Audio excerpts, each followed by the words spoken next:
may be pouring your kids' morning cereal, and if so, you'll probably want to hear about this story. The American Heart Association has released new guidelines about how much sugar kids should be having.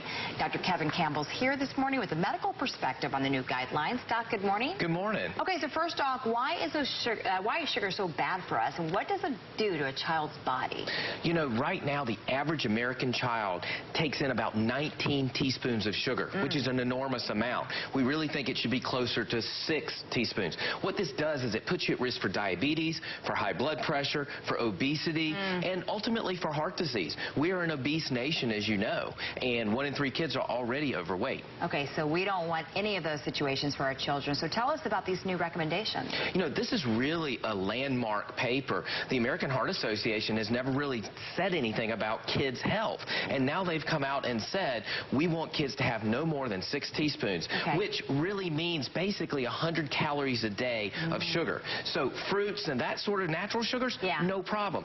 If you read the labels and you see high fructose corn syrup and things like that, that's a no-no. That's where these empty calories come from. So we're talking about going from 19 teaspoons down to 6. So if a mom or dad watching is wondering how to wean their child off of sugar, how do you recommend to do that?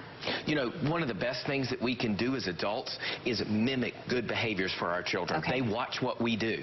So, you know, sort of make healthy snacks and healthy meals a part of the day and a part of the family culture. Make sure that you avoid all of these, you know, really calorie-dense, nutrient-poor foods. They may taste good and they have all these extra sugars that make the flavors good, but they're just terrible for you, and they're going to put extra weight on you and extra weight on your kids. So this is good news for kids and for moms and dads, because as they help to make their children healthier, more than likely they're going to take the advice themselves. Exactly. If we don't change our habits, almost 50% of Americans will be considered obese in the year 2030. So we've got to get on it. Yes, you're right. Doc, thanks for the tips. Thank you. If you'd like to reach out to Dr. Campbell and find more great health stories, go to our website at WNCN.com.